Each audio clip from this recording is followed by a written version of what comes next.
21st century has seen an upsurge in modern technology and workplace equipment that is replacing manual execution of tasks. Labor automation comes with concerns about loss of livelihood sources.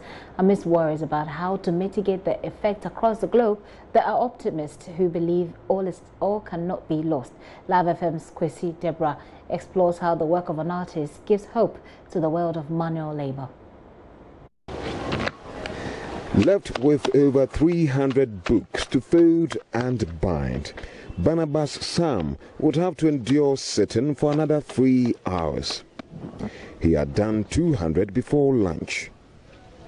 Barnabas would have to finish a consignment by close of day, early enough for his kindergarten center clients. When I started, some were involved in binding, stitching, and others were operating the cutting machine.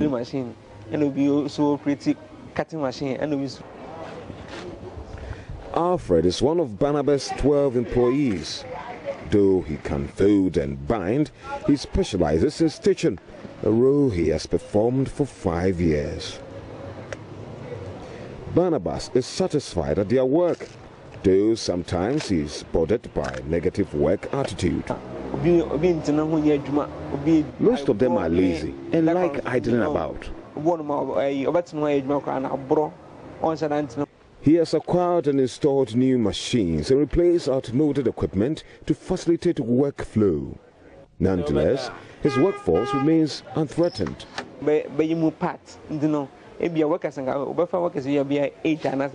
When I got the machines, I reduced the number of workers in one department, but I had to assign different roles to the affected persons.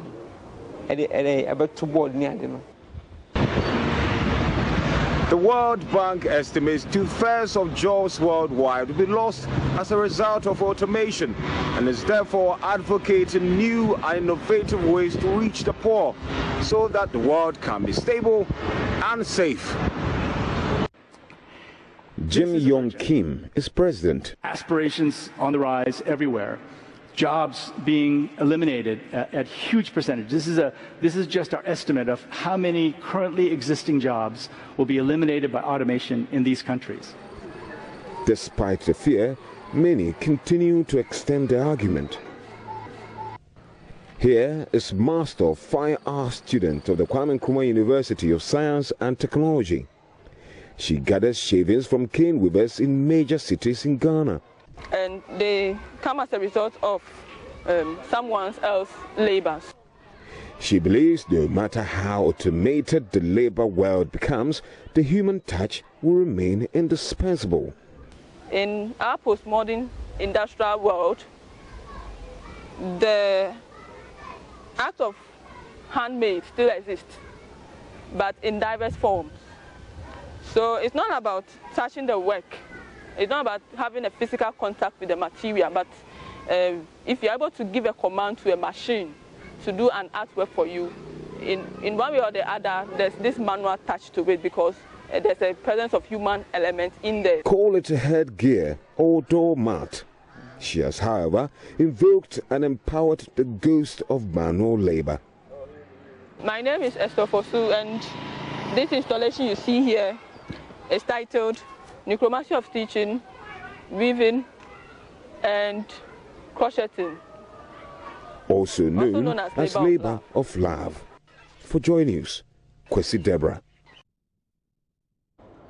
Now, fire incidents in the Ashanti region between January and September this year dropped by 40% compared to the same period last year. Casualty figures over the same period reduced from 41 to 14. Fire officials attribute the decline to increased public education and proactive measures targeted especially at homes. Ohimenteria reports. From 1,130 in the first 9 months of last year, fire outbreaks in the current year stood at 684 over the same period. Wild or bushfire came down from 346 in 2016 to 63 in 2017, while domestic outbreaks declined from 351 to 302, with commercial fires recording 97 from 150. The Regional Fire Command says it is targeting to achieve 60% reduction by the end of the year. Deputy Chief Fire Officer Semeko Kufiajo is the regional commander. He tells JoyNews public attitude towards fire is gradually changing for the better in the region. As we speak now, we have a reduction of 40%. That is 40% reduction in the incident of fires and other related disasters.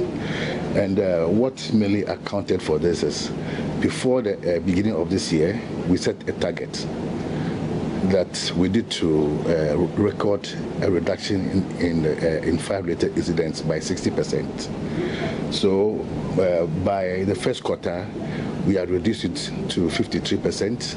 Then the second quarter, it came up to 46%. Then the third quarter, in which we are now, it's 40%. Now, before you come out with such targets, that means you need to put your strategies in place. So we set up an agenda to undergo a vigorous fire education campaign, and also do some innovations, like for instance, walks where we do sensitization programs by even distributing flyers, which contains every little bit of information that you need to know about fire. And we also choose particular days, like for instance, Saturday, where we know most people are in their homes. So that is where we start to do the door-to-door, house-to-house. And again, we had support from other corporate institutions that came to support our cause. And the media is also not left out. Meanwhile, the fire service is asking for more public support in carrying out its mandate. DCFO Fiajo says the command is strategizing to meet its target before the year ends. So it means we have to embark on more educational campaigns. We are going to roll out so many strategies, which in the coming days, in the coming weeks, will put across. And once we get the support of the populace, once we get the support of corporate institutions, once we get support from the media, once we get support from those individuals who have fire service at heart, I think we can get to that that target that we've set for ourselves. This Dawn broadcast is community-based, so we go to a particular community and then draw their attention. At least we are not coming to disturb your sleep. But we know dawn, that is when most people, have relaxed mind, and whatever you tell them, they can assimilate it. So we move from one community to another community, do the education, just like how some preachers also choose dawn. From Kumasi, for JoyNews, Interior.